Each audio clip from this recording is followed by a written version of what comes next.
Welcome back, ladies and gentlemen, with our main topic today. We're discussing the national project to develop the Egyptian family and the role of the Egyptian women here in Egypt. To shed more light on this, we have the pleasure to have with us our dear guest, Dr. Sahar Shawki, Human Development Expert. Good morning. Good morning to you. How are you today?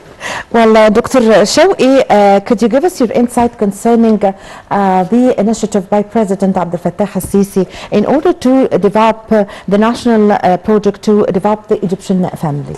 Yes, indeed, it's a very useful project for the family in general, Yes. as a whole, and for one entity or one important element in the family itself, which is the woman. Yes, of course. Yes, so in the project itself, there are several axes or several directions that the government focuses on. One of it is the development of the human being and the welfare of the human being inside the Egyptian family itself. And this is why, or this is the reason, we give such importance to the empowerment of the woman, because Yes. she is, you know, better than me, she is the pillar of the Egyptian family. Yes, of course. So if I may say that the project itself is a very promising project, it's also a visionary project. Yes. With a strategic view, which rhymes with the Vision 2030 to develop our dear country. Yes, yes. So, Doctor,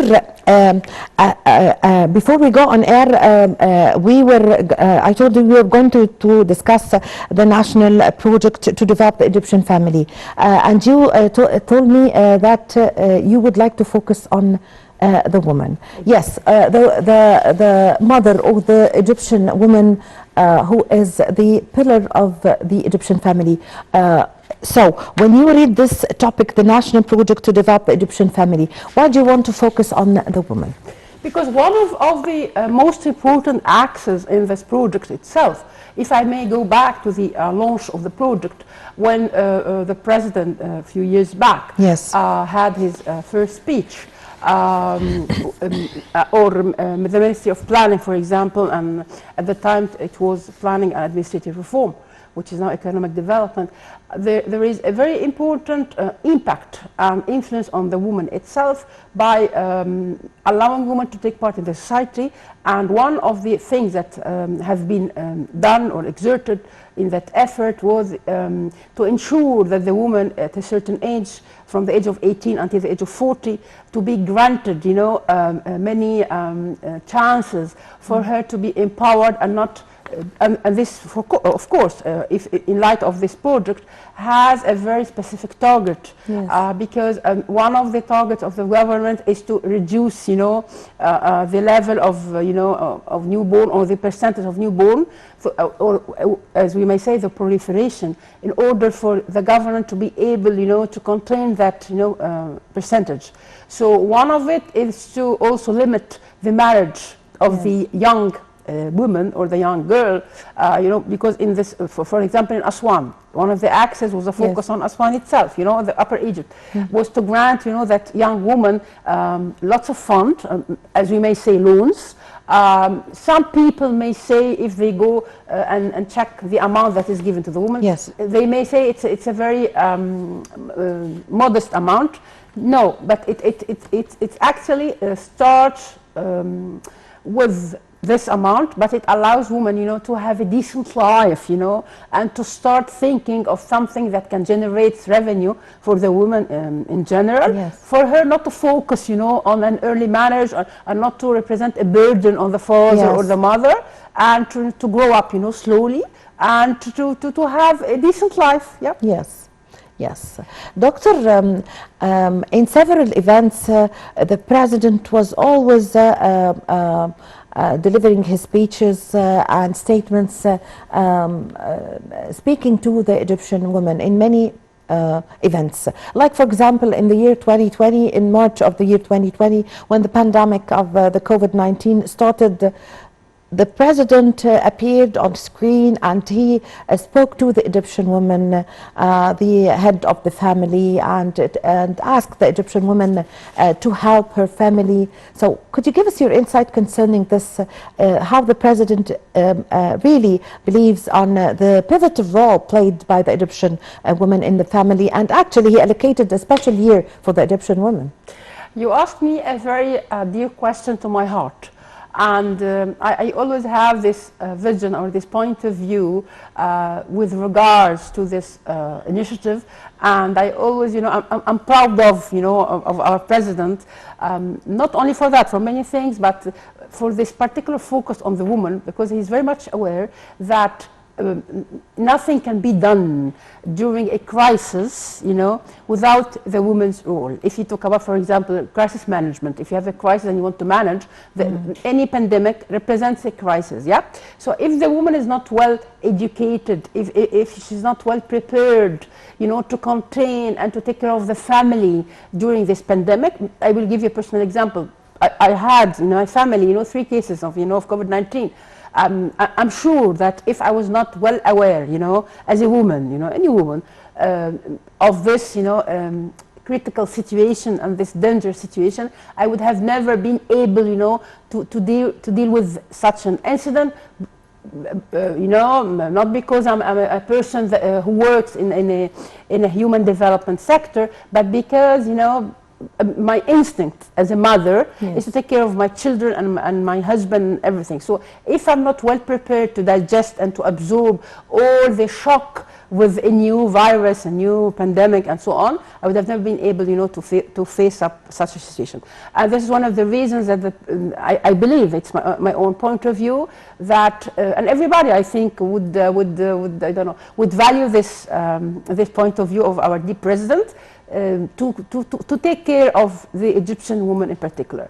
And I always say in every speech, everywhere, even to my students, that in Egypt, the woman is a very strong pillar of our society, and she's so different than any other woman in the whole world. I've been to the whole world, and I can make this comparison. I'm proud of being an Egyptian woman, because we have lots of potential that any other one doesn't have. Yeah, so this is the potential.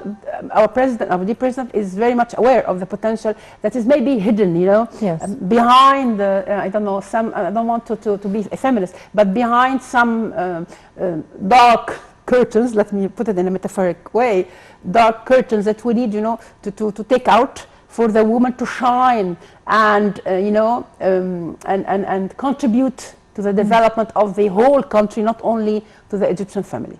Yes. Doctor, there are several presidential initiatives launched by President Abdel Fattah al-Sisi, like the Decent Life, like Solidarity and Dignity, like Kullina Wahid, or We Are All One. So what is the role of the Egyptian women in such initiatives? If you go to the titles of the project itself, the 3 projects itself, you will find that it's unified around one concept, yeah?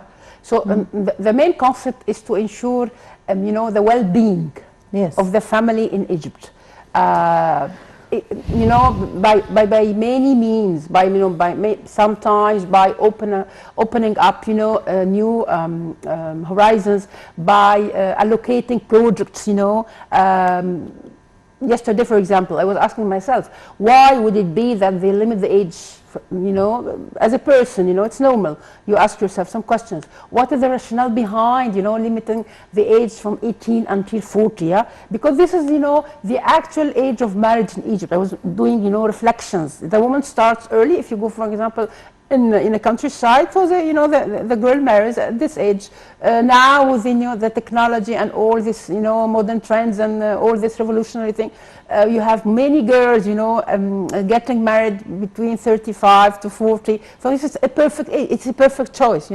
So I think that we cannot distinguish or differentiate or discriminate between the 3 initiatives. All of them comes around, or all of them actually are eliminating one direction to the main vision of our country, which is having a decent family and ensuring a well-being for the Egyptian, let's say, Egyptian human capital. Yes. Not only the women. Yes, that's concerning the decent life. Also, the كلنا واحد, or we are all one, providing the initiative that is providing the markets and the main commodities and supplies for the Egyptian family. Of course, the Egyptian woman, that was it's a benefit for the Egyptian woman, isn't it? It's not different.